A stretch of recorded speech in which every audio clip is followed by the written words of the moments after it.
누가복음 12장 35절 48절이고 오늘은 채찍을 많이 맞을 종, 채찍을 많이 맞을 종. 누가복음 12장 47절 말씀 같이 읽겠습니다. 자기 주인의 뜻을 알고도 자기를 예비하지 아니하고 주인의 뜻대로 행하지 아니한 그 종은 채찍을 많이 맞대. 채찍을 많이 맞대. 우리가 여기서 끊었는데 채찍을 많이 맞으라. 또 그 종, 그의 주인의 뜻을 알고도 행하지 아니하는 자기를 예비하지 아니하는 그 종은 채찍을 많이 맞으리라. 아닙니다. 언제? 주님 오실 때요. 주님 오셔서 심판하실 때 이 말이죠. 근데 주님의 뜻을 행한 종은 뭐 되는 거죠? 당연히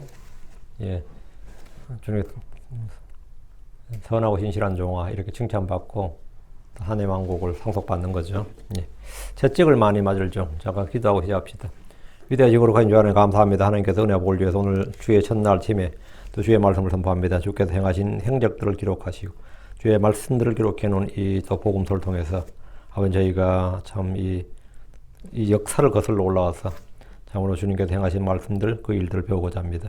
주의 성령께서 선명하게 말씀을 깨닫게 해주시고 계시해 주셔서 저희가 듣는 것이나 이 말하는 것이나 보는 것이나 또 우리 서로 교제하는 것에서 참 알지 못하고 우둔한 채로 말한 것이 아니라 지각을 가지고 명철을 가지고 지혜와 총명을 가지고 듣고 말할 수 있도록 해주실 간구합니다. 은혜 부어주십시오.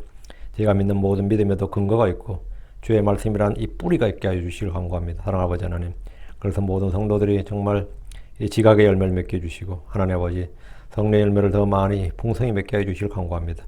은혜의 말씀을 쏟아부어 주십시오. 감사 좀 주여 기도합니다. 아멘. 아멘. 오늘 공부할 본문은 신실하고 지혜로운 종과 채찍을 많이 맞을 종이라는 주제로 말씀의 은혜를 나누겠습니다. 신실하고 지혜로운 종은 보상을 받습니다. 관을 받고 주님께서 10고을 다스릴 권세를 차지하라, 5마을 5도시를 다스릴 권세를 차지하라 이런 보상을 받고, 불의하고 게으른 종, 깨어있지 않는 종, 주의 뜻을 알고도 행하지 않는 종은 채찍을 맞되 많이 맞습니다. 사무엘하 7장 14절에 만일 그가 불법을 행하며 내가 사람들의 막대기가 사람들의 자녀들의 채찍으로 그를 징계하리라 하셨고, 주의 자녀들이 주의 법을 버리고 주의 법도 안에서 걷지 않고 주의 법규들을 깨뜨리고 주의 명령들을 지키지 않으면 시편 89편 32절에 그때 내가 막대기로 그들의 범법을 벌하며 채찍으로 그들의 불법을 벌하리라 이렇게 말씀하셨습니다. 우리는 주를 믿고 그의 말씀을 믿어야 할 뿐 아니라 행하고 지키고 순종해야 됩니다. 이것은 구약이든 신약이든 대환란 때든 뭐 시대에 불문하고 율법 아래 있든 은혜 아래 있든 마찬가지입니다. 종은 주인의 뜻대로 일하는 사람입니다. 종은 주인의 뜻대로 뭐하는 사람? 일하는 사람이에요. 말하는 사람이 아닙니다. 말하는 사람이 아니라 일하는 사람이. 청지기도 일하는 사람입니다. 종이나 청지기는 말 잘하는 사람이 아니라 일 잘하는 사람이 되어야 됩니다. 말을 잘하는 사람이 아니라 일을 잘하는 사람이 되어야 되고, 이건 뭐 기본적인 상식입니다. 사람은 말과 혀로서 하는 것이 아니라 행함으로 하는 겁니다. 믿음도 마찬가지입니다. 믿음 역시 말로 믿는 것이 아니라 행함으로 믿음의 증거, 믿음의 행위로 드러내야 됩니다. 일꾼은 말이 많아야 되는 것이 아니라 신실하게 일을 잘해야 됩니다. 이 땅의 크리스천들은 모두 주를 위해 일하는 일꾼입니다. 우리 모두 하나님의 청지기들입니다. 그리스도의 사역자들입니다. 크리스천들은 모두 세상이란 밭에서 주의 말씀을 받아서 뿌리는 농부입니다. 주께서 주신 돈을 받아서 이윤을 남겨야 하는 장사치들입니다. 우리는 세상이란 전쟁터에서 싸워야 하는 그리스도의 좋은 군사들입니다. 한편으로는 화해의 말을 맡은 대사들입니다. 전부 다 뭐다? 일꾼이다. 이게. 우리는 다 월크맨, 일꾼이다. 일꾼은 하나님한테 부끄러울 것이 없는 일꾼. 그 일꾼으로 인정을 받아야 돼요. 우리는 하나님의 아들들로서 아버지의 밭에 들어가서 일하는 일꾼입니다. 마태복음 21장 28절에 아들아 오늘 내 포도원에 가서 일하라. 또 마태복음 20장 4절 7절에도 너희도 포도원에 들어가라. 내가 너희에게 무엇이든 정당한 주리라 하셨습니다. 우리는 무의도시 가는 그런 종들이 아닙니다. 은혜로 값없이 구원받은 성도들이 흔히 하는 말이 있습니다. 구원은 공짜다. 구원은 값없이 주어진 선물이다. 구원은 율법의 행위, 육신의 행위가 전혀 필요치 않다. 구원은 전적인 하나님의 은혜다. 이런 거죠. 전부 다 사실이고 진리입니다. 이 모든 말은 진리예요. 그런데 이 말 속에는 크리스천들이 아무런 일도 아무런 행위도 할 필요가 없는 사람들이다. 구원받은 사람들은 아무것도 안 해도 된다. 이런 뜻은 전혀 아니죠. 그건 전혀 아니죠. 전혀 아닌데 그런 뜻으로 하나님의 구원은 전적인 은혜고 전적인 선물입니다. 값없는 선물이다. 그건 100% 맞는 말인데 그 말뜻 속에 그런 뉘앙스와 그걸 내포하고 그런 의미를 내포하고 말하면 그건 뭐 전적인 오류죠. 말은 맞는데 그건 전적인 오류란 말이지. 크리스천들은 아무런 할 일이 없는 사람들이 아니다 이거죠. 그건 큰 오해고 오릅니다. 하나님이 구원하신 사람들은 모두 부지런히 일하는 일꾼으로서 부름받았고 주께서 하라고 하신 일들을 신실하게 수행해야 됩니다. 우리는 주의 명령들을 알고 믿고 행하고 지켜야 됩니다. 우리는 그분의 작품이고 그래서 예수님 안에서 선한 행위를 하도록 창조된 자들입니다. 우리는 선한 행위를 하라는 명령을 받았어요. 선한 행위로 인하여 좋은 평판을 받아야 되고 성경 성도들이 일하고 공부하고 선한 행위를 지속하라고 명령합니다. 심지어 이런 명령도 있습니다. 데살로니가후서 3장 10절에 우리가 너희 함께 있었을 때 너희에게 같이 명령하여 누구든지 일하려 하지 아니하거든 너희에게 이같이 명령해 누구든지 일하려 하지 아니하거든 먹지도 말라고 하였노라. 성경에 이런 명령이 있다고 일하려 하지 않거든 먹지도 말라 하였노라 이렇게 말씀하셨다. 하나님 크리스천들을 선한 행위에 본으로 보이시면서 선한 행위에 열심을 내는 백성 일하는 일꾼이 되라는 거예요. 일하는 일꾼이 되라. 디도서 2장 14절에 그분께서 우리를 위하여 자신을 주심은 불복으로부터 친히 우리를 구속하시고 정결하게 하사 선한 행위에 열심을 내는 백성 곧 자신을 위한 특별한 백성이 되게 하십니다. 주님을 위한 특별한 백성은 뭐냐면 선한 행위에 열심을 내는 백성이 선한 행위에 열심을 내는 백성. 크리스천들은 다 뭐한 사람들이라고? 선한 행위에 열심을 내는 백성이라는 거예요. 야고보서는 특히 믿음의 행위를 많이 강조하는데 행위가 없는 믿음은 죽었다고 말합니다. 이와 같이 믿음도 행위가 없으면 그것만으로는 죽은 것이니라. 그러나 허무한 사람아 행위 없는 믿음이 죽은 것인지를 너희가 알고자 하느냐.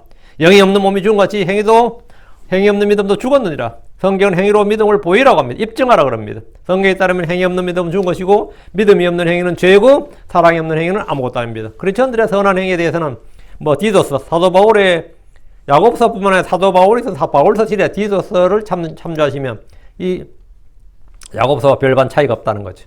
자, 본문 보겠습니다. 본문 봅니다. 35절 누가복음 12장 35절 너희 허리에 띠를 띠고 너희 등불을 타오르게 하며 이건 선한 종이에요. 신실한 종이에요. 너희 허리에 띠를 띠고 너희 등불을 타오르게 하며 적은 양무리들에게 주신 두 가지 명령입니다. 너희 허리에 띠를 띠라. 출애굽할 때 이스라엘은 모두 허리에 띠를 띠라는 명령을 받았습니다. 대언제 엘리야나 침례 요한의 복장을 보면 허리에 띠를 띠었는데 이는 제사장들의 복장도 마찬가지입니다. 팔레타인 지역의 옷은 길고 통이 넓어서 일을 하려면 허리에 띠를 메었습니다. 허리에 띠를 띠라는 것은 일하는 자세, 일꾼의 자세를 갖추란 겁니다. 두 번째, 너희 등불을 타오르게 하라. 이것은 어두운 곳이나 어두운 밤에도 일할 수 있는 자세를 갖추란 거예요. 어두운 곳에도 일하고, 어두운 밤에 그 어두운 시각에도 일을 하고, 일을 했으면 쉼도 있어야 되지. 그 요즘 워라벨 그런 말 썼대요. 일과 휴식에 그런 거. 근데 종들에는 사실 그게 없죠. 어두운 밤에도 일을 할 수 있는 자세를 갖추라. 이거. 주께서 요백에 나타나신 말씀이 욥기 38장 3절에 이제 남자답게 허리를 동이고 내가 내게 물을 테이니 너는 내게 대답할지니라. 허리를 동이라죠. 또 욥기 4장 7절에 이제 너는 남자답게 허리를 동이고 내가 내게 물을 테이니 내게 밝히고 할지니라. 허리를 동이라. 주님께서는 자신 앞에 선 주의 종들에게 허리를 동이라 했는데 이것은 몸의 자세뿐 아니라 일을 할 마음의 자세를 갖추라는 겁니다. 주의 일꾼들은 주의 말씀을 받아 행할 때 허리를 동여맵니다. 예레미야 17절에 그러므로 너는 내 허리를 동이고 일어나 내가 내게 명령하는 모든 것을 그들에게 말하라. 허리를 동이매는 것은 일할 준비를 갖추고 일하는 겁니다. 허리에 띠도 매지 않고 일하는 것은 일하자는 것이 아니라 놀자는 것에 불과합니다. 크리스천들 역시 우리에게 크리스천들이 우리에게 주님은 그런즉 서서 진리로 너희 허리를 동여매고 의의 흉곽을 입으라 했고 또 베드로전서 13절에 그러므로 너희 마음의 허리를 동이고 정신을 차려 예수께서 나타나실 때에 너희에게 가져오실 그 은혜로 인하여 끝까지 소망을 가질지어다 했습니다. 허리를 동인다는 것은 깨어 정신을 차리고 주의 명령에 순종할 자세를 갖추는 겁니다. 등불이란 영을 불타오르게 하라는 겁니다. 불타오르게 하라. 사람 영은 주의 등잔불입니다. 주의 말씀은 내 발의 등불입니다. 주의 명령은 등불입니다. 잠언 6장 3절에 그 명령은 등불이요 그 법은 빛이며 훈계하는 책망들은 생명의 길이니라. 주의 영은 주의 등불입니다. 주의 영은 기름에 비유되기도 하지만 빛을 주는 등불이기도 합니다.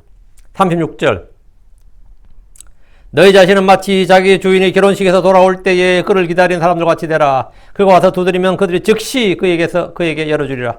이 구절은 교회의 환란전 휴거를 보여주는 핵심 구절입니다. 대부분의 교단 교회들이 크리스천들이 대환란을 통과한다고 주장하지만 본문에서 주 예수님은 이 땅에 결혼식을 하러 오는 것이 아니라 결혼식에서 돌아온다고 말합니다. 본문 나오죠.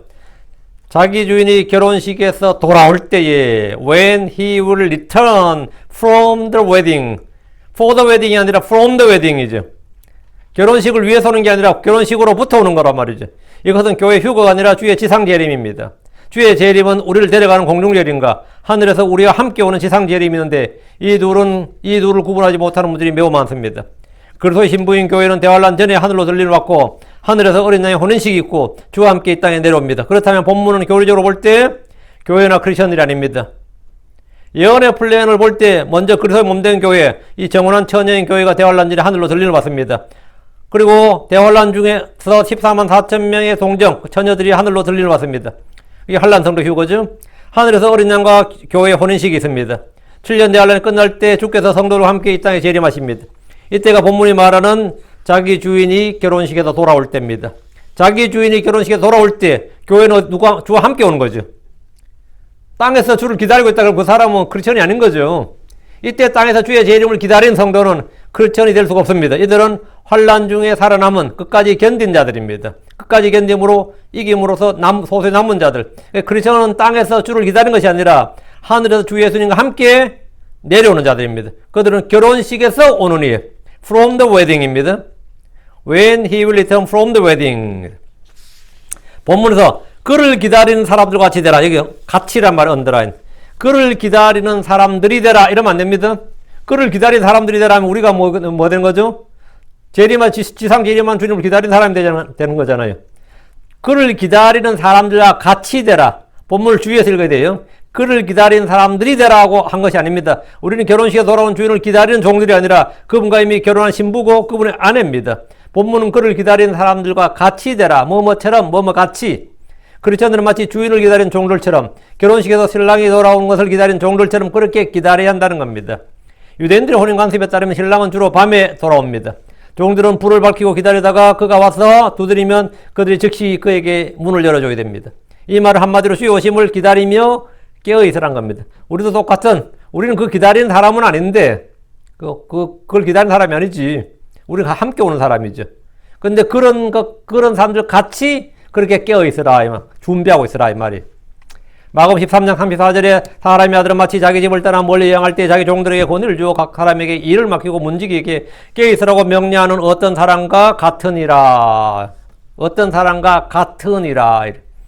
주인이 돌아오는데 문제가 깨어있지 않으면 큰 문제가 됩니다.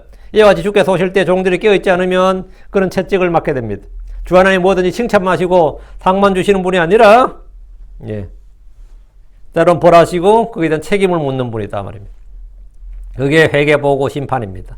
37절 주인이 가서 그 종들이 깨어있는 것을 보면 그 종들은 복이 있도다. 진실로 내가 너희에게 이르노니 주인이 허리띠를 띠고 그 종들을 음식 앞에 앉히고 나와 그들을 섬기리라.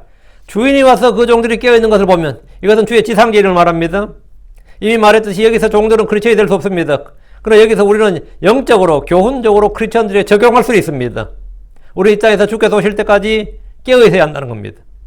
마가복음 13장 33절 35절에 너희는 주의하여라 깨어 기도하라 그때가 언제인지 너희가 알지 못하느니라. 사람의 아들은 마치 자기 집을 떠나 멀리 여행을 할 때 자기 종들에게 권위를 주어 각 사람에게 일을 맡기고 문지기에게 깨어있으라고 명령하는 어떤 사람 같나니 그러므로 너희는 깨어있으라. 집주인이 어느 때 올지 저물 때일지 한밤중일지 다굴 때일지 아침녘일지 너희가 알지 못하느니라.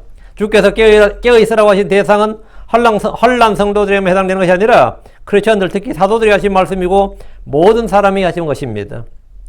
마가복음 13장 37절에 깨어있으라 내가 너에게 말하는 것은 모든 사람에게 말하는 것이니라 하시니라. 성경은 반복해서 우리가 깨어있어야 한다고 말합니다.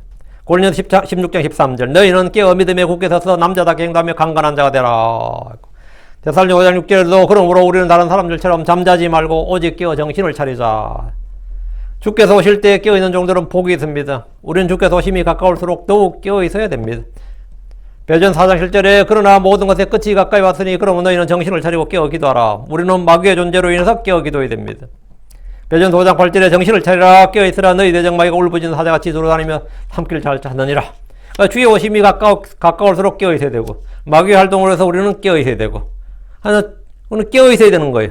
다시 37절 진실로 내가 너희에게 이르노니 주인이 허리를 띠고 그 종들을 음식 앞에 앉히고 나와 그들을 섬기리라. 본문은 독특하게도 재림하신 주께서 깨어 기다리는 종들을 음식 앞에 앉히고 나와서 그들을 섬긴다는 겁니다. 이것은 동서고금의 어떤 주인도 행하지 않는 일입니다. 주인이 돌아왔다고 해서 종들을 섬길 일은 없지. 섬기를 받지. 그런데 지금 이런 관도가 관례 풍속은 어느 나라도 없고 어느 민족도 없습니다. 그런데 우리 주께서는 목자로서 양들을 위해 죽으셨습니다. 창조 주신 그분께서 창조물을 위해 죽으셨습니다. 종은 주인으로부터 섬기를 받고 대접받는 이런 일은 성경에만 등장하는 위대한 역설입니다. 주께서 우리를 땅에서 왕과 제사장으로 삼으셨습니다. 또한 주께서 대환란 때 하나님의 증언과 하나님의 말씀을 할 목배인 자들의 혼들, 짐승과 그 형상에 경배하지도 아니하고 자기들의 이마 위에나 손 안에 짐승의 표를 받지도 아니한 자들이 그리스도와 함께 천년 동안 통치하게 하십니다. 주께서 우리 앞에 식탁을 놓으시고 대접하시는 것은 예언의 성취입니다. 38절 주인이 만일 2경에 오거나 3경에 올 때 그들이 그렇게 하고 있는 것을 보면 그 종들은 복이 있도다. 성경에서 밤의 시각을 나누는 방법은 유대식이 있고 로마식이 있는데 유대인들의 밤은 12시각을 셋으로 나눠서 6시부터 10시까지 1경, 10시부터 새벽 2시까지, 그까지 이제 2경, 2시부터 6시까지 3경, 4시간씩으로 셋을 나누는 거예요. 로마식은 3시간씩 넷으로 나누는데 6시부터 9시, 9시부터 12시, 12시부터 3시, 3시부터 6시 이렇게 1, 2, 3, 4 이렇게 4경으로 나눕니다. 누가복음은 이방인 신자들 위해서 쓴 것으로 보니까 이제 로마식으로 해석해서 2경은 12시부터 3시, 3경은 3시부터 6시까지가 됩니다.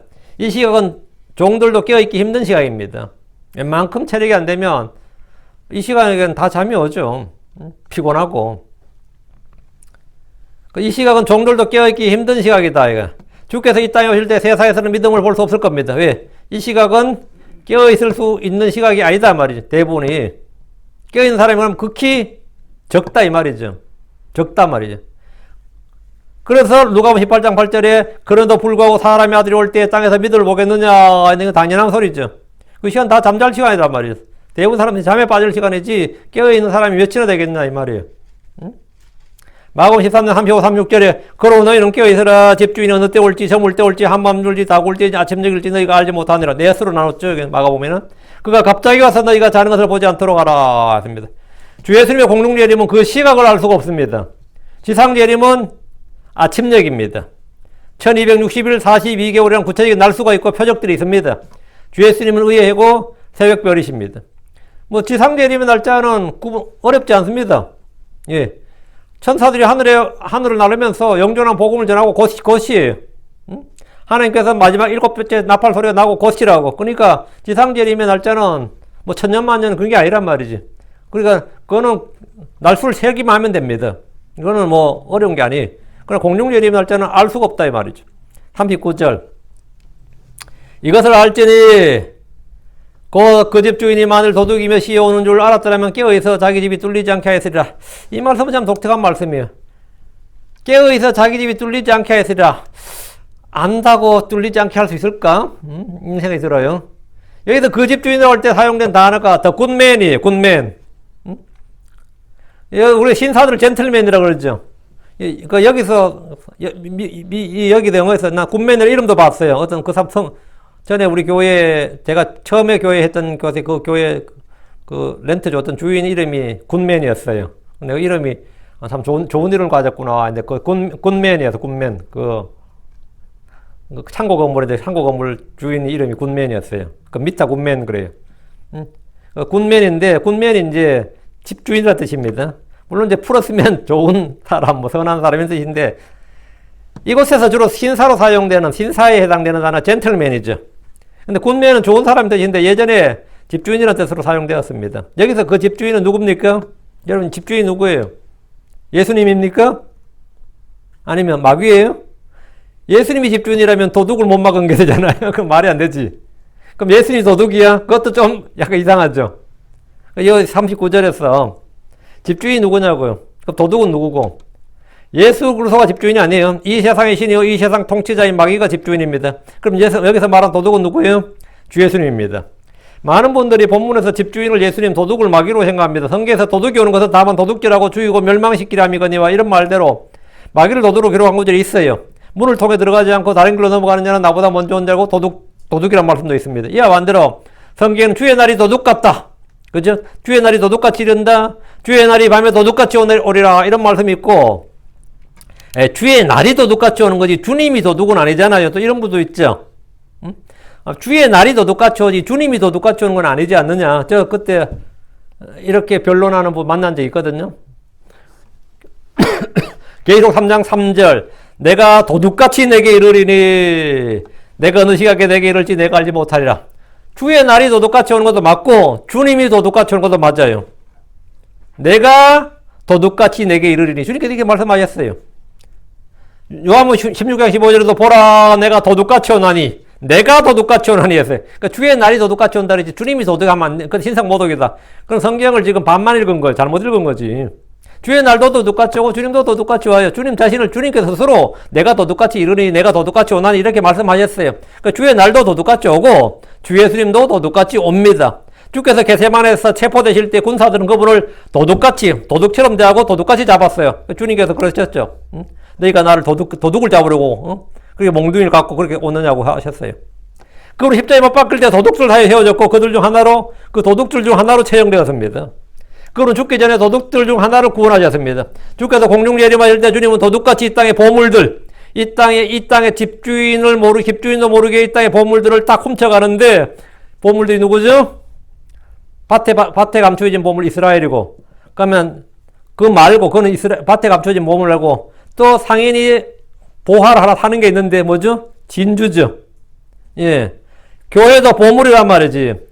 그러니까 주님께서 이 땅의 보물들, 그 교회 크리스천들, 를 은밀히 가져가시는데 세상은 알아 몰라요. 도둑은 당하고 나서 도둑 맞았네 아는 거예요. 도둑은 도둑 맞고 안 하사는. 그러니까 이 사회에서 교회가 싹 은밀히 교회 성도들이 전부 다 하유고됐다. 그러면서 지나고 나서 뭡니까? 세상에 있던 보물들이 빠져나갔단 말이에요. 근데 그들은 사실 그게 보물인지도 잘 몰랐다고.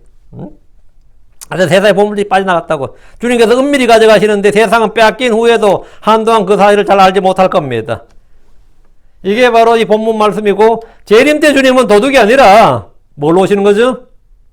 지상 재림 때, 그 공중 재림은 도둑같이 오셔서 이 보물들 빼가신단 말이지. 그럼 세상은 눈치도 못 챈다고요. 도둑같이 오시니까 도둑같이 빼가시니까. 그러면 지상 재림 때는 어떻게 오실 것 같아요? 강도같이 옵니다. 이번엔 드러내놓고 와서 때려 부숴요. 그 집을 때려 부순다고. 때려 부수고 그 집 주인을 뭐 저항하면 결박하고 묶어서 뭡니까? 죽이고 불못에 던져버린다고. 재림 때 주님은 뭐라고? 예, 강도같이 온다고. 알고도 막을 수 있는 게 아니에요. 왜? 주님 힘이 훨씬 더 센데. 그러니까 주님은 재림 때 주님은 은밀하게 도둑같이 오는 게 아니라 드러내놓고 강도처럼 이 세상 노력합니다. 이게 좀 너무 심한 말인가? 마귀는 아무리 깨어있어도 이 세상의 통치자고 이 세상 주인이고 뭐 내가 어쩌고 해도 주님의 침략과 노략질을 막을 수는 없어요. 왜? 마가복음 3장 21절에 주님께서 하셨어요. 사람이 먼저 강한 자를 결박하지 않고서는 강한 자의 집에 들어가 그의 재산을 노력하지 못하리니 결박한 뒤에야 그가 그의 집을 노력하리라. 주님은 어떻게 한다는 거죠? 와서 결박하고 노력하겠다는 거지. 그래서 마귀의 포로된 뭡니까 종들을 빼앗고 그 구출하고 마귀의 자산들을 전부 다 먹어 탈취하고 마귀의 자산을 멸하고 그렇게 하겠다는 거잖아요. 그래서 결박하고, 그래서 영혼 결박해서 깊은 끝없이 그 기로에 가두고, 거짓 예언자하고 짐승은 뭐라고? 불못에 산채 집어 던지고, 주의 재림은 방어전이 아니라, 지키는 방어가 아니라 뭐라고요? 공격이에요. 노력하는 거라고요. 정복전이라고요. 그러니까 주님께서 그렇게 하신다. 강한 자가 누구예요? 마귀죠. 강한 자를 결박하지 않고서 강한 자의 집에 들어가 그의 재산을 노력하지 못하리라. 그 말은 뭐야? 나는 한다고 결박한 다음에 그의 집을 노력하리라. 나는 그렇게 한다 이거예요. 이건 지상재림이죠. 예. 그러니까 공중재림은 도둑같이, 지상재림은 강도같이. 좀 심하다. 말이 좀 어감이 좀 이상한지 몰라도 주님은 그렇게 하십니다. 맞아요. 자, 40절. 이걸 시비 걸면 안 되는데. 40절. 그러므로 너희도 준비하고 깨어있으라. 너희가 생각하지 않는 않는 시각에 사람의 아들이 오느니라 하시니라. 너희도 준비하고 있으라. 우리는 환난 통과를 준비하는 건 아니죠. 우리는 뭘 준비하는 거죠? 공중제 주의 오심을 언제 주님 만날지 모르니까 그걸 준비하는 거죠. 만약에 사람의 아들이 오느라.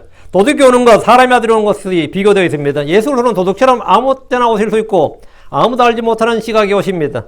그러므로 너희도 준비하고 있어라. 깨어있으라 이 말입니다. 주의 오심을 준비하라는 거예요. 주님을 만날 준비를 하라는 겁니다. 여러분 준비되어 있습니까? 우리는 언제나 회개보고할때인 것처럼 준비하고 있어야 됩니다. 준비하고 있어라 이거. 나는 아무런 죽을 준비가 안 돼 있어요. 주님 만날 준비가 안 돼 있다. 그건 지금 인생을 잘못 살고 있는 겁니다. 잘못 살고 있는 거예요. 너희가 생각하지 않는 시각에 사람의 아들이 오느니라.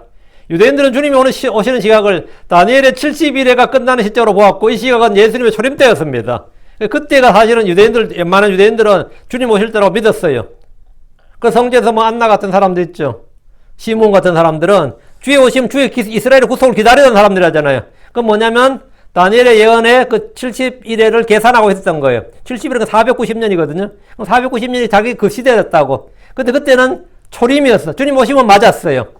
근데 유대인들은 이걸 주의 오심을 초림 재림을 구분하지 않고 주의 오심이 바로 메시아 왕국의 도래라고 본 거예요. 이스라엘의 구속과 왕국이 세워지는 걸로 본 거예요. 그러니까 너희가 생각하지 않는 시각에 사람이 오더라 했는데 그 사람들은 너희가 생각하지 않는 시각이라 했는데 그게 70일에 끝나는 시점이었고 그게 지금보다 2000년 전이었습니다.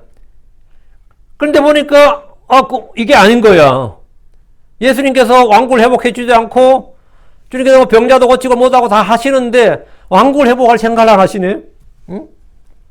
그래서 드디어 이제 이 예루살렘에 들어가실 때 호산나 다윗의 아들이여 할 때는 야 드디어 왕국이 세워지는 거라 주님께서 왕이 앉으시는구나 생각했는데 그걸 끝이야. 얼마나 실망이 컸겠어요. 근데 사도들은 예수님이 성천하신 후에 곧바로 오실 줄로 생각했습니다. 그래서 예수님이 성천하기 전에 그때가 왕국을 이스라엘의 왕국을 회복시켜 주실 그때니까 이런 질문하는 거예요. 근데 주님께서 그거는 때와 거나 너희에게 있지 않고 신경 쓰지 말라고 하시니까. 근데 사도들은 계속해서 자신들의 당대의 예수님이 오실 줄로 생각했습니다. 왜? 마태복음 10장 23절에 그러나 이들이 이 도시에서 도시를 핍박하면 너희는 다른 도시로 도망하라. 진실로 내가 너희에게 이르노니 너희가 이스라엘의 도시들을 다니기 전에 사람의 아들이 오리라 이랬단 말이에요. 그러니까 어떻게 생각한 거죠? 우리가 이스라엘 도시들 다 다니면 주님 오신다고 생각한 거지. 그러니까 최소한 자기들 당대에 오실 줄 알았는데 그들이 이스라엘을 다 다녀보지도 못했어요. 왜? 망해버렸어. 이스라엘 박해라서 그들 다 쫓아버렸고 예루살렘은 망해버렸다고요. 그 이스라엘 도시를 다 다닐 수가 없었다고요. 그리고 어쨌든 말씀은 어떻게 된 거죠?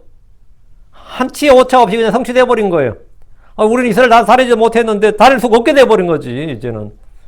주께서 성천하신 후에 그와 같이 오신다는 말씀에 그들의 생애, 그들의 당대에 주님이 오실 줄로 생각했습니다. 그러나 벌써 2020년입니다. 대부분의 사람들은 더 이상 주의 오심에 대해서 생각하지 않습니다. 크리스천들도 주의 재림에 대해서는 더 이상 신경 쓰지 않습니다. 이제 설교자들도 주의 재림에 설교하거나 공중 재림, 부활, 휴거 이야기하면 이단이냐 이런 생각하고 이래요. 지금 그런 걸 신경 안 쓴다고. 이는 마치 노아의 날들에 사람들이 비가 온다는 이 노아가 선포한 그 의의 말씀, 의의 선포자 노아가 한 말에 아무도 신경을 쓰지 않았고, 롯의 날들에 하늘에서 불이 내려서 이 소돔과 고모를 멸한다는 말에 아무도 롯의 사이들조차 딸들조차 신경 쓰지 않았다고. 마찬가지로 오늘날도 소위 신자라는 사람들도 성경에는 공중재림도 있고 휴거도 있고 부활도 있고 하지만 근데 신경 쓴다 안 쓴다? 안 쓴다고. 그래서 지금이 뭐라고요? 노아의 날들, 롯의 날들이에요. 아무 신경도 안 씁니다. 주께서 오시는 것을 신경 자체를 쓰지 않아요. 그렇게 그런 거 막 설교해봐야 그 목사는 좀 그런데 좀 빠져있는, 종말론에 빠져있는, 좀 종말론을 강조하는 목사 이 정도지. 정말 그래. 정말 주님 곧 오실 것 같아. 이런 사람들은 내가 정말 준비해야 될 것 같아. 이런 분들은, 자네 그 교회 다니더니만 너무 영향을 많이 받았구만. 또 이런 욕 먹어요. 윤목사 설교 많이 듣더니 요즘도 그 사람들 영향을 너무 많이 받았구나. 사람 믿지 마라. 사람 추종하지 마라. 이러면서 믿음 다 빼놓잖아요. 꼭 마귀 새끼가 한 마리 오거든요. 그 마귀 새끼가 나하고 천지 원수가 오면 내가 그 사람 말 안 듣는데 굉장히 경건하고 의롭고 신실해 보이는 사람이 와서 그렇게 꼭 말해요. 우린 너무 그런데 추종하면 안 되고 설교도 골고루 들어봐야 되고 인터넷 설교 얼마나 많아. 이 사람 설교도 듣고 저 사람 설교 듣고 그래서 뭐 하는 거죠? 내가 좋아하는 거 내 마음에 드는 거 취사 선택하는 거예요 그냥. 그래서 내가 믿고 싶은 거 내가 믿고 싶고 내 마음에 드는 거 골라서 그냥 믿는 거지. 누가 믿으라 안 되라 믿나 좀. 응? 설교가 이 교회밖에 설교 없나? 킹제임 성경이 나밖에 없나? 그죠? 수두룩하단 말이죠. 근데 사실은 전부 약간 차이가 난단 말이지. 그럼 다 믿고 싶은 대로 믿는다고. 그런데 노아의 날들에 비가 왔어요, 안 왔어요? 비가 와서 세상을 멸했습니다. 롯의 날들에 불이 내려서 소돔과 고모를 멸했습니다. 지금 이 시대도 마찬가지입니다. 주님께서는 오신단 말이에요. 주님은 오신다 이거예요. 41절. 그때 베드로가 그분께 이르되 주여 이 비유를 우리에게 말씀하시나이까? 아니면 모든 사람에도 하시나이까? 그 제자들도 이제 이게 우리한테만 해당되는 말인지 모든 사람이 하는 말인지 궁금했던 거예요. 주의 말씀을 들은 베드로는 이 비유를 우리에게 하신 말씀인지 모든 사람이 하신 말씀인지를 이제 주님께 물었는데 그 베드로는 최소한 그 대상을 구분했죠. 유대인이냐 이방인이냐 하나님의 교회냐 이렇게 우리냐 모든 사람이냐 이런 거. 주께서 이 말씀을 누구에게 했는지는 누구에게 했어요? 32절에 나오잖아요. 적은 약물이여 두려워하지 말라. 적은 약물이여. 적은 약물이가 한 말이에요. 이 본문 자체 전체가 지금 현재 적은 약물이가 한 말씀입니다. 자, 42절. 주께서 이르시되 그런즉 자기 주인으로부터 그의 집안 사람들을 넘겨받아 다스리며 제때 그들에게 그들 몫의 양식을 나눠줄 신실하고 지혜로운 청지기가 누구냐? 누구의? 주께서 신실하고 지혜로운 청지기가 누군지를 묻습니다. 청지기는 자기 주인으로부터 그의 집안 사람들을 넘겨받아 다스립니다. 청지기는 제때 그들에게 그들 몫의 양식을 나누어줘야 됩니다. 그런데 이 일을 할 때 청지기에 요구되는 성품 자질은 뭐다? 학위가 아닙니다. 인물이 아니에요. 신실함과 지혜입니다. 고린도전 4장 1절 2절에 사람이 마땅히 우리를 그리스도의 사역자여 하나님의 신비들 맡은 청지기로 여길지어다. 또한 청지기들에게 요구되는 것은 신실한 사람으로 드러나는 것이라. 신실한 사람으로 드러나는 것. 이게 43절. 그의 주인이 올 때 그가 그렇게 하고 있는 것을 보면 그 종이 복이 있도다. 주께서 오실 때까지 청지기가 주께 받은 직무를 잘 감당하면 그는 복이 있습니다. 우리는 하나님의 신비들을 맡은 청지기입니다. 감독은 하나님의 청지기로서 결코 책망받을 것이 없어야 됩니다. 모든 크리스천들은 하나님의 여러 가지 은혜를 맡은 청지기들입니다. 베드로전 4장 10절에 각 사람이 선물을 받은 대로 하나님의 여러 가지 은혜를 맡은 선한 청지기로서 서로 그 선물을 써서 섬기라. 이런 일을 하는 자는 뭐라고요? 복이 있다고요. 청지기는 뭐하는 사람? 섬기는 자입니다. 주인의 것을 받아서 주인의 뜻대로 섬기는 자가 청지기다 이거예요. 44절. 진실로 내가 너희에게 이르노니 주인이 그를 자기의 모든 소유를 맡을 치리자로 삼으리라. 신실하고 지혜로운 청지기에 주시는 보상입니다. 주께서 오시면 그를 자기 모든 소유를 맡을 치리자로 삼겠다고 하시는데 10도시, 5도시를 다스린 자가 된다 이 말입니다. 45절.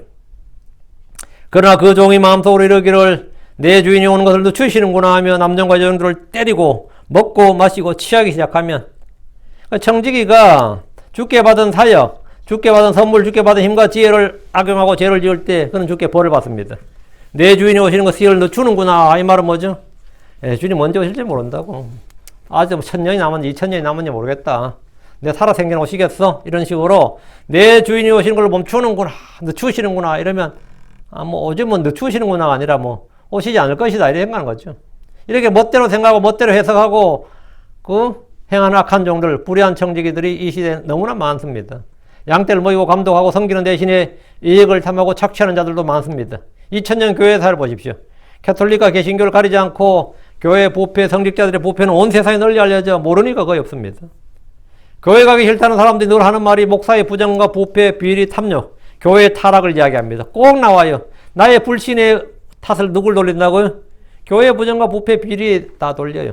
내가 믿기 싫다는 이유로 그렇게 딱 죄에 대한 알리바이를 딱 믿기 싫은 알리바이를 딱 그렇게 남종과 여종들을 때리고 먹고 마시고 취한다는 말씀은 음녀의 포도주 잔을 마시고 취한 교회의 모습을 그대로 보여줍니다. 그래서 이 교회의 모습이 이 세상과 세상 클럽, 소셜 클럽과 구분이 안 간다는 거죠. 교회 내에 만연한 음행과 폭력과 사기와 강탈과 속임수가 난무하는 겁니다. 난무예요. 이 말씀 예언적으로 보면 대환란지 짐승과 거짓 대언자와 결탁해서 성도를 착취하는 사탄의 회당 마귀의 사역자들을 말하는 겁니다. 그러나 이미 이런 일들은 과거부터 오랫동안 이 땅에서 자행되어 왔습니다. 46절. 그가 그를 기다리지 않는 날, 그가 알지 못하는 시각에 그 종의 주인이 와서 그를 잘라내고 믿지 않는 자들과 함께할 그의 몫을 그에게 지정하리라. 이 말씀도 아주 주의하실 말이에요. 주의 오심을 기다리지 않고 깨어있지 않고 죄를 짓는 종들은 그들이 알지 못하는 날, 알지 못하는 시각에 주께서 오실 때 끝장납니다. 깨어있는 종들은 주의 날이 갑자기 도둑까지 덮치지 못합니다. 주의 재림 때도 이기는 자들 있죠. 끝까지 견디는 자들은 알아요. 이 날수를 세기 때문에 1261년 걸 세기 때문에 안다고. 그리고 우리도 크리스천들도 우리도 어느 정도 안다고요. 주의 재림, 주의 오심을, 어느 해 오순절일 것이다. 이 정도는 안다고요. 어느 해 우리는 가을이나 겨울은 아닐 것이다. 이건 안다고. 말씀을 통해서. 본문에서 그 종의 주인이 와서 그를 잘라내고 믿지 않는 자들과 함께 할 그의 몫을 그에게 지정하리라 했죠. 그 종의 주인이 왔어. 주님이죠. 그를 잘라내고 이 말. 청지기 직분에서 잘라낸다 이 말이죠. 구원에서 잘라낸 것 같아요. 어때요? 잘라내고 믿지 않는 자들과 함께 할 그의 몫을 그에게 지정하라. 믿지 않는 자들과 함께 할 그의 몫. 믿지 않는 자들과 함께 할 그의 몫은 뭐예요? 지옥이잖아요. 그럼 이건 이거 구원의 상실 이거 이야기잖아요. 이 본문 따르면. 그러니까 이건 구원의 상실과 보상의 상실을 다 다루고 있습니다. 이 구절은 크리스천들이 적용될 수 있는 말씀이 아닙니다. 크리스천들은 보상의 상실이 있어도 구원의 상실은 없습니다. 성도는 죄를 지었다 해도 그가 행한 일이 불타 없어져도 주 예수의 날에 구원받습니다. 그의 몸이 사탄에 넘겨져서 육체가 멸해져도 그의 영은 구원에서 떨어지지 않습니다. 고린도전서 5장 5절에 그런 자를 사탄에게 넘겨줘 육체를 멸하도록 판단하였으니 이것은 영이 주 예수님의 날에 구원을 받게 하려 함이라. 그렇다면 주께서 말씀하신 이 사람들은 뭐냐? 대환란 때 끝까지 견디지 못한 자들, 이기지 못한 자들 말한 것임을 쉽게 알 수 있습니다. 우리는 이미 인침을 받았고 그날까지 주의 날까지 뭐라고? 봉인되었습니다. 크리스천들은 봉인되었어요. 41절 자기 주인의 뜻을 알고도 자기를 예비하지 아니하고 주인의 뜻대로 행하지 아니한 그 종은 채찍을 많이 맞대. 자기 주인의 뜻을 알고도 행하지 않는 자, 자기를 예비하지 않았다면 그는 고의적으로 죄를 지은 겁니다. 맞죠? 고의적으로 죄를 지은 거예요. 뜻을 알고도 안 한 거니까 그건 고의적으로 죄를 지은 거잖아요. 알지 못하고 지은 죄 그리고 고의로 지은 죄는 같은 죄라도 결과는 같아도 형량이 전혀 다릅니다. 죄 자체가 달라요. 이것은 구약의 율법이나 세상 형법, 세상에서 똑같은 겁니다. 우리가 생각할 때 법이란 것, 율법이란 것은 형식과 결과를 중요시할 것 같지만 사실 법이란 것은 말이죠. 이 법을 공부해보면 법은 마음을 중시합니다. 미국의 법이든 한국의 법이든 세상 어느 나라의 법이든 법은 결과와 행위를 중시하는 것 같은데 그건 맞죠. 우리 생각도 법은 결과와 행위를 중시하는 게 법이지. 그런데 사람을 때렸는데 내가 사람을 때렸어요. 죽일 마음이 있었어. 죽일 마음을 가지고 때리면 뭐가 되죠? 죽일 마음을 가지고 때렸는데 그래서 안 죽었어. 그건 살인미수예요. 내가 진짜 죽이고 싶어서 때렸어. 그럼 그건 살인미수야. 다치게 할 마음만, 이 사람 팔이나 부러뜨려놔야겠다. 다치게 할 마음만 있으면 상해입니다. 그냥 좀 때려만 주고 싶었다면 폭행치상해. 그냥 실수로 때린 것이면 과실치상입니다. 똑같이 때린 건데 법은 뭘 중시한다고요? 마음을 중시합니다. 근데 그 마음을 알 수 있어요, 없어요? 이 사람이 죽일 마음으로 때렸는지 그냥 실수로 때렸는지 그냥 다치게만 헛줄만 내줘야겠다 다치게 할 마음으로만 했는지 그냥 분해서 그냥 때려줬는지 이걸 누가 알아? 그냥 검사는 가능하면 뭡니까? 공소유리에서 이 벌이 강한 쪽으로 말하고 이 변호사적 무조건 뭡니까? 때렸다는 사실은 객관적 팩트야. 막 비디오에 찍혔다. 그래서 뭡니까? 뭐란 거야? 그거는 부정할 수 없단 말이야. 그럼 뭐라고? 가능한 심심이야기였습니다. 그때는 정신이 없었습니다. 술을 마셨습니다. 뭐 이런 식으로 마음을 뭐 하는 거예요? 살인 의도가 없었다. 그 사람 다치게 할 마음은 없었다. 그냥 실수였다. 그래 단순 폭행이었다. 그 사람 근데 다쳐버렸어. 다친 건 상해잖아요. 과실치상이었다. 이렇게. 내가 운전을 하고 하는데 저기 내가 미운 놈이 있어. 가서 때려 박았어. 살인이죠. 근데 때려 박은 사람 뭐라 그랬어요? 운전 단순 실수였다 그래요. 그럼 뭐죠? 그건 과실이에요. 과실치사입니다. 죽은 건 죽인 건데 살인이 아니라 뭐래요? 과실치사야. 근데 딱 조사를 해보니까 이놈하고 이놈은 완전 원수지가 아니야. 뭐 빚도 좀 있고 뭐도 있어. 그러면 검사는 이 사람이 죽일 마음을 갖고 치었습니다. 이걸 입증하는데 주력을 해요. 그러니까 살인, 고의적 살인에 초점을 맞추게 되는 거고. 그럼 이 사람의 변호사는 뭡니까? 아니다.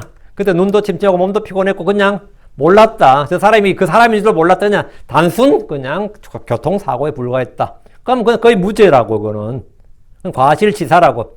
그러니까 법은 결과를 중시하고 행위를 중시하는 게 맞는데 사실은 법은 우리가 알고 보면 뭘 중시한다고요? 마음을 중시합니다. 법은 마음을 중시해요. 법은 마음을 중시합니다. 우리 주께서는 우리의 외모가 아니라 마음과 생각과 동기와 중심과 영을 살피시고 그것을 중시하십니다. 왜? 주님은 모든 사람의 생각과 상상을 다 아시니까. 사람은 그게 모르니까 결과만 가지고 이제 해석에 달렸고, 돈 더 있으면 더 유능한 변호사 써서 더 잘 풀어나올 수 있잖아요. 그렇지만 하나님 뭐라고요? 여기 실수가 있다 없다? 우리는 행위와 결과만 볼 수밖에 그것만 판단할 수밖에 없지만 하나님은 사람의 속중심과 그 동기를 아시는 분이다 말이지. 그 알고도 행하지 않는 것과 모르고 행하지 않는 건 전혀 다른 거지. 그러니까 유대인들이 예수를 죽인 것은 살인이야 아니면 제가 단순한 과실치사예요. 예, 유대인들은 예수님을 죽이는 것을 합법으로 생각했어요. 왜? 이 사람은 메시아가 아닌데 자기가 메시아로 하니까 신성모독죄고 이거는 뭐라 민족의 해악이고 그건 죽이는 것이 합당하다고 생각했으니까 그의 피를 우리 후손에 돌리라 이게 당당히 말할 수 있었던 거라고요. 조금이라도 양심에 걸림이 있으면 그런 말 못하지. 그러니까 주님을 알지 못하고 죽였다고. 그러니까 뭔 거죠? 하나님은 뭘 중시한다? 마음을 중시해. 법은 마음을 중시해. 그래서 율법에서도 그게 되는 거예요. 근데 자기 주인의 뜻을 알고도 자기를 예비하지 않고 주인의 뜻대로 행하지 아니한 그 종은 채찍을 많이 맞습니다. 주께서는 바리새인과 율법사들이 행한 죄에 대해서 그런 너희가 더 큰 정죄를 받으리라 이렇게 말씀하셨어요. 왜 그렇죠? 왜 바리새인과 서기관들한테 그들이 뭐 때문에 더 큰 정죄를 받는 거예요? 예. 알고도 행하지 않았다. 이게 차이가 있다는 거죠. 무지와 고의의 차이란 말이지. 그것은 율법의 지식을 가지고 죄를 짓기 때문입니다. 야고보 3장 1절에 내 형제들아 너희는 많이 선생이 되지 말라 우리가 더 큰 정죄를 받을 줄을 너희가 아느니라. 그러니까 알고 행한 죄 이건 훨씬 더 이 세상에서도 마찬가지입니다. 이 똑같이 술주정뱅이가 사람을 때린 것하고 목사가 사람을 때린 것하고 법정에 가면 목사가 훨씬 더 큰 벌을 받아요. 목사로서 사회 지도층으로서 이렇게 튀어나와 벌써 저거에 마땅히 아니면 교사가 누굴 때렸다. 똑같은 죄라도 이거는 차원이 다릅니다. 내가 교사라는 게 뭐라고 똑같이 법이 다 공평해야지 어떻게 이럴 수가 있나 하는데 그렇지가 않습니다. 법은 뭘 중시한다고요? 마음을 중시합니다. 마음을 중시해요. 이 역시 알고 있는 죄와 선을 행할 줄 알고 행하지 않는 것 그것이 더 큰 정죄, 더 죄가 크고 더 큰 정죄가 있을 것임을 말해주는 겁니다. 우리가 더 큰 정죄를 받을 줄 너희가 아느니라. 그러니까 우리가 크리스천들이 죄를 짓는 것하고 불신자가 죄를 짓는 건 차이가 있어요 없어요? 있습니다. 48절 알지 못하고 채찍 맞을 일들을 하는 자는 적게 맞으리라. 누구든지 많이 받은 자에게는 사람들이 많이 요구할 것이고 사람들이 많이 맡긴 자에게는 더 많이 달라고 하리라. 무지가 무죄는 아니지만 알지 못하고 채찍 맞을 일들을 한 자는 적게 맞습니다. 그건 확실합니다. 무지와 실수는 형량의 감경 사유는 됩니다. 누구든지 많이 받은 자에게는 사람들이 많이 요구할 것이고 사람들이 많이 맡긴 자에게는 더 많이 달라고 하리라 했는데 여기서 주목할 것은 하나님이 많이 요구하신다고 하지 않으시고 사람들이 더 많이 요구한다는 겁니다. 이게 뭔 말입니까? 크리스천들의 사회적 책무, 의무를 말합니다. 크리스천들의 사회적 책무. 그러니까 불신자들도 크리스천들은 마땅히 어떻게 된다고? 빛과 소금이 되라고 요구합니다. 불신자들이 크리스천들한테 지들이 교회 한 게 있어. 그런데도 뭘 요구한다고요? 크리스천들은 우리에게 빛과 소금이 되어 달라요. 크리스천들만이라도 양심을 좀 지켜달라고 그렇게 요구를 합니다. 당당하게 요구를 해요. 크리스천들의 사회적 책무 의무를 말한 겁니다. 우리 이 땅에서 이웃들과 형제들에게 뭐가 있다고? 해야 할 일이 있습니다. 우리가 빚을 진 것도 아닌데 그 사람들은 뭐 해야 될 일이냐고요? 우리는 사랑의 빚진 자입니다. 우리는 은혜의 빚진 자예요. 내가 저 사람을 왜 도와줘야 돼? 내가 저 사람한테 뭔 상관이 있어? 근데 그 사람들은 크리스천이라는 거 해야 되는 거 아니냐? 이런다고. 네가 크리스천이라면, 네가 목사라면, 네가 진짜 성도라면, 그런 건 선한 일을 해야 되고, 좀 희생도 하고, 그런 게 크리스천 아니냐? 그렇게 요구를 해요. 크리스천들은 당연히 그렇게 해야 된다고, 그들도 안다고, 성경 안 배운 사람도, 하나님도 당연히 그렇게, 우리 자신도, 우리 양심도 당연히 그렇게 압니다. 그죠? 알아요. 우리에게는 뭐라 했다고? 우리는 전부 다 빚진 자들이라고. 빚진 자 맞아요? 내가 무슨 빚을 졌다고? 우리 모두 사랑의 빚진 자입니다. 빚진 자들이라고. 빚진 자들은 당연히 해야 될 의무가 있다고. 이게 뭐냐면 크리스천의 이웃사랑, 형제사랑. 이게 형제의 의무예요. 우리가 주의 말씀을 맡았다면 마땅히 그에 해당하는 책임이 따릅니다. 그래서 요구한다잖아. 요구한다고. 응? 누구든지 많이 받은 사람에게는 많이 요구할 것이요. 사람들이 많이 맡긴 자에겐 더 많이 달라고 하리라. 진짜 요구예요. 응? 많은 분들이 저한테 이거 해달라 저거 해달라 하는 분들 많이 있어요. 근데 그것은 나한테 그 말을 왜 할 것 같아요? 응? 여기도 강의를, 이 부분도 강의를 좀 더 해주고, 이 부분도 설교를 좀 해주시고, 막 그런 분도 있고, 성경 번역을 좀 빨리 해달라는 분도 있고, 왜 나한테 요구할 것 같아요? 그들이 생각할 때 내가 많이 받았다고 생각하는 거예요. 응? 하나님께 뭔가 좀 더 많이 받았다고 생각한다고. 다른 사람들 그런 요구 자체를 안 한다고. 많이 받았다고 생각하기 때문에 뭐 많이 요구를 한다고요. 응? 많이 요구를 해요. 누구의 상담도 좀 해달라고, 누구에게 뭐도 좀 해달라고. 왜 요구를 할 것 같아요? 할 수 있다고 생각하니까 하는 거예요. 그 사람 할 수 있다고 생각하니까. 그에 대해서 나는 거의 거절해 본 적이 없는 것 같아요. 계속 거절한 적도 있긴 있지만, 웬만하면 뭐, 너희가 선을 행하되, 가는 너희가 뭐라고? 너희가 선을 행하되, 특히 믿음의 가족들 행할지니라. 뭐, 그러니까, 선을 행하는 거죠, 가능하면. 선을 행할 줄 알고 생각하지 않으면 죄니까. 할 수 있는 만큼 하는 거, 할 수 있을 만큼 하는 겁니다. 그건 우리에게 책무다 이거죠. 주의 말씀을 맡았다면, 주님께 받은 선물이 있다면, 그에 해당하는 뭐가 있다? 책임이 뒤따른다는 거예요. 이것은 세상 사람들도 잘 아는 진리예요. 우리 동주가 예전에 제일 명언을 자주 했어요. 위대한 명언을 한 명언을 자주 나한테 한 말이 있어요. 그게 뭐냐면, Great power comes with great responsibility. 그거였어요. 그 마블 시리즈에 나오는, 스파이더맨에 나오는 명언이야, 그게. 그게 동주도 그냥 그 감동을 받았는지 그냥 하는 말인지 모르겠지만, 예. 큰 힘은, 위대한 힘은 뭐라고요? 큰 책임이 뒤따른다는 거지. 지금 함께 온다는 거예요. 당연한 말이지. 우리가 이 주의 은혜를 받은 자로서, 주의 성령을 받은 자로서, 주의 진리의 지식을 안 자로서, 그걸 안 뒤에는 뭐가 필요하다고요? 예, 믿음의 선한 행위. 믿음의 선한 행위가 따라야 된다 이거예요. 당연한 이야기예요. 당연한 이야기. 그건 함께 오는 거라고. 함께 오는 거라고요. 함께 오는 거. 믿음과 믿음의 행위는 따라오지 않습니다. 사랑과 사랑의 두 건 따라오지 않아요. 도망과 인내는 따로 놀지 않습니다. 그건 함께 오는 겁니다. 함께 와요. 우리는 진리의 지식을 알고 킹제임스 성경을 압니다. 그리고 그런 교회를 합니다. 그렇다면 우리는 그에 상하는 뭐가 온다고? 예, 책임이 요구됩니다. 책임이 요구됩니다. 여기 내가 아멘 하면 여러분들 전부 다 사역자가 되는 거예요. 여러분이 모두가 뭐다? 내가 사는 곳에서 내가 하나님의 사역자다. 내가 하나님의 종이라고요. 구원받은 우리는 모두 다 하나님 일을 하는 하나님의 종입니다. 이게 신실하고 지혜로운 종, 하나님의 신비를 맡은 지혜로운 종, 그 하나님께 받은 은사들, 선물들 써서 섬기는 종, 그들은 당연히 보상을 받습니다. 그렇지 알고 행하지 않는 종은 채찍을 많이 맞는다고요. 채찍을 많이 맞는다고요. 우리는 주님께 칭찬받는 종이 되어야 됩니다. 기도합시다.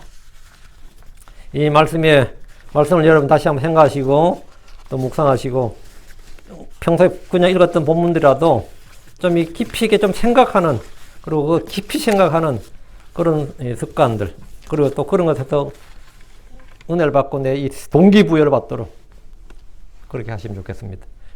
기도합시다. 위대하시고 거룩한 주 하나님 감사합니다. 하나님께서 은혜 주셔서 오늘 주의 말씀을 선포했습니다. 선포한 말씀들이 성령과 더불어 성도들에게 은혜롭게 전달되게 하시고 이 말씀을 성도들이 마음에 받아서 간직하게 해주시옵소서. 악한 자가 대적하지 못하고 또 빼앗아가지 못하고 또 말씀이 이 마음에서 흘러 빠져나가지 않게 해주시옵소서. 주님께서 저희 마음, 저희 생각, 양심을 지켜주시옵소서. 선한 목자이신 주 하나님, 저희의 모든 필요를 공급하신 주님께서 저희에게 주신 모든 것들을 저희가 써서 서로 섬기고 저희가 선을 행하되 기회가 닿는 대로 선을 행하되 특히 믿음의 가족들에게 행할 수 있도록 해주시길 간구합니다. 은혜 베풀어 주십시오. 크리스천으로서 장으로 아버지 저희가 받은 것들이 있는데 그것들을 묵혀두지 아니하고 그것들을 써서 잘 사용하면서 아버지 정말 많은 이익을 남기는, 그래서 이 회개장부의 풍성한 열매들을 기록할 수 있는 그런 성도를 되게 해주십시오. 감사드리며 주의 성기도합니다. 아멘.